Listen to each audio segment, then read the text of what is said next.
angkatan 9 yang bernama Ibu Marcella Purwanto. Mohon izin untuk memperkenalkan diri.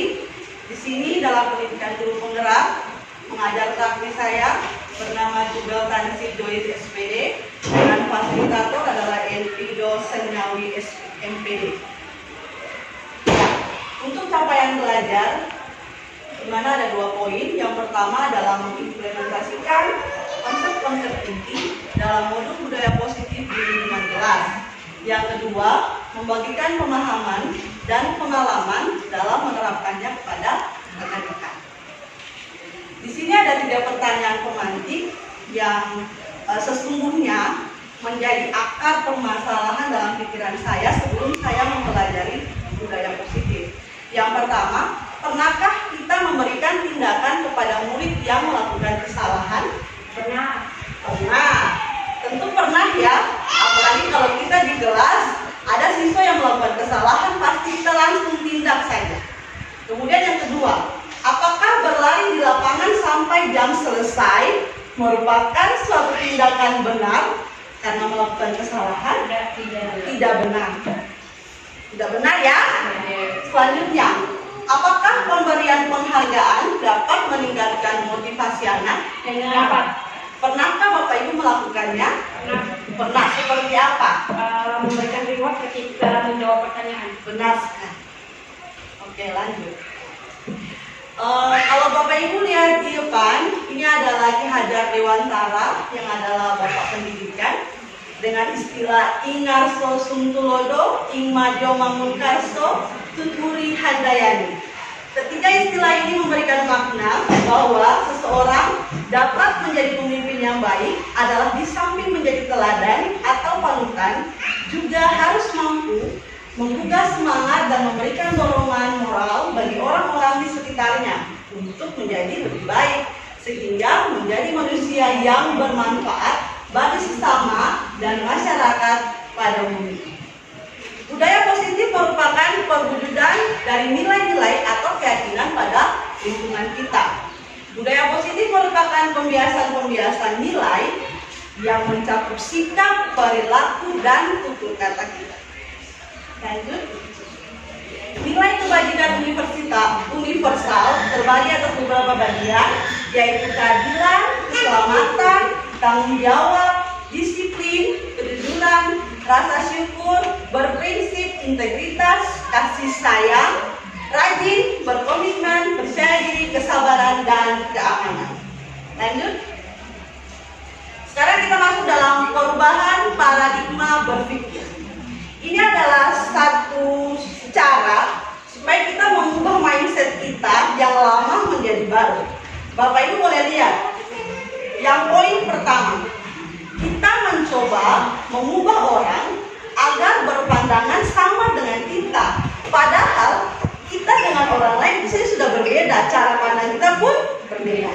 Poin yang kedua, perilaku buruk dilihat sebagai suatu kesalahan. Padahal sebelum seseorang bertindak pasti dia punya alasan, dan kita tidak bisa menjudge orang itu bahwa dia melakukan kesalahan.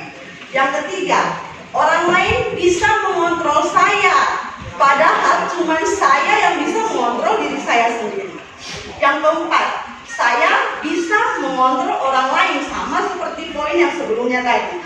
Selanjutnya, pemaksaan ada pada saat bujukan gagal. Seringkali kita bersikap memaksa kehendak kita kepada anak, berupaya kepada anak supaya dia harus mengikuti apa yang kita harapkan. Padahal itu adalah hal yang salah, karena belajar itu ada atas dasar kesadaran diri, bukan karena maksa. Lanjut, apakah makna disiplin? Disiplin berasal dari bahasa Latin, yaitu disiplina, yang artinya belajar. Makna dari kata ini berkonotasi dengan disiplin diri dari murid-murid. Disiplin diri membuat orang menggali potensinya menuju sebuah tujuan tentang apa yang dia hargai. Namun, pada kenyataannya, makna disiplin ini berubah menjadi hal yang membuat kecenderungan orang itu patuh. Padahal disiplin itu adalah belajar. Itu adalah konotasi yang salah. Lanjut, disiplin diri merupakan kemampuan mengontrol diri, menguasai diri, serta menentukan sikap yang mengacu pada nilai-nilai yang kita hargai tadi yang pertama. Kita dapat melakukan disiplin diri kepada murid melalui segitiga restitusi. Jika murid tersebut melakukan pelanggaran terhadap keyakinan yang sudah disepakati bersama. Lanjut. Ada 3 teori motivasi perilaku manusia. Yang pertama, untuk menghindari ketidaknyamanan atau hukuman adalah kesadaran dari masing-masing anak. Ketika mereka sudah berbuat hal demikian, maka tentu kesadaran diri mereka itu akan mengatur tingkah laku mereka supaya jangan saya berbuat hal yang salah. Jangan saya membuat hal itu karena hal itu bertolak belakang dengan keyakinan kelas yang kita sudah buat bersama. Karakter merupakan kunci utama dalam membangun masa depan setiap insan pendidikan. Dengan dilakukannya keyakinan kelas, maka nilai pendidikan karakter terhadap anak sudah terbentuk. Lanjut. Kebutuhan dasar manusia terbagi atas 4 bagian. 5, Will, emosi, power, kekuatan, fun, senangan, dan freedom, kebebasan. Lanjut. 5 posisi kontrol. Pada perannya seorang guru, itu dia akan memilah posisinya itu menjadi 5 bagian. Sebagai penghukum, pembuat orang merasa bersalah, teman, pemantau, dan manajer. Lanjut. Kemudian untuk penyelesaian masalah dapat dibagi menjadi 3 bagian melalui segitiga restitusi. Yang pertama dengan poin menstabilkan identitas, yang kedua validasi tindakan yang salah, dan yang ketiga menyatakan keyakinan. Lanjut. Ciri-ciri restitusi terbagi atas beberapa bagian. Yang pertama, bukan untuk menebus kesalahan, namun untuk belajar dari kesalahan. Yang kedua, memperbaiki hubungan. Yang ketiga, tawaran bukan paksaan. Yang keempat, restitusi menuntut untuk melihat ke dalam diri pribadi anak. Kemudian mencari kebutuhan dasar yang mendasari tindakan. Kemudian cara yang paling baik untuk membuat anak fokus pada karakter, bukan pada tindakan, dan fokus pada solusi, serta mengembalikan murid yang berbuat salah kepada kelompok. Lanjut. Oke. Ini adalah sebuah studi kasus. Jadi saya butuh Bapak Ibu punya jawaban sepintas. Memang sedikit banyak, tapi saya akan langsung sampaikan saja intinya. Suatu ketika di sekolah ada seorang bapak guru bernama Lukman. Bapak guru bernama Lukman di kelas. Kemudian datanglah seorang anak bernama Sabrina. Sabrina datang ke sekolah terlambat. Dia pakai sepatu yang warnanya bukan hitam.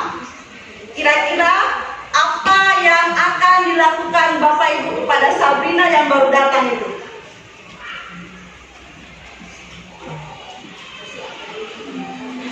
Bisa?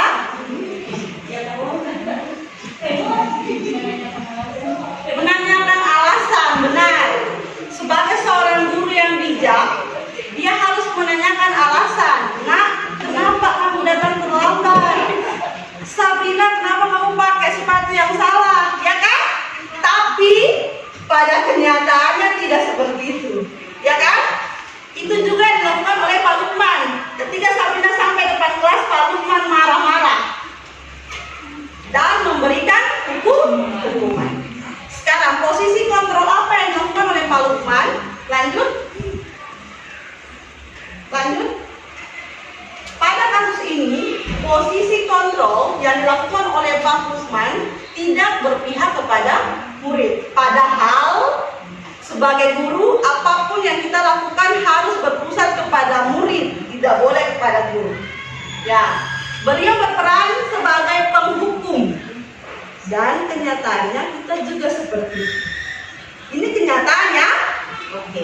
Kemudian ditinjau dari kasus tersebut, ada kemungkinan tindakan yang diambil oleh Pak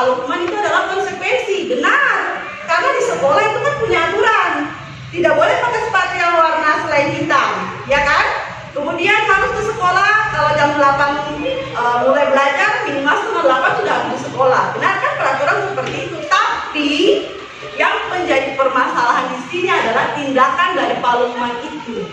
Dia memberikan hukuman tidak mendidik. Sebagai guru tindakan kita harus mendidik, ingat. Tergerak dan menggerakkan. Terima kasih.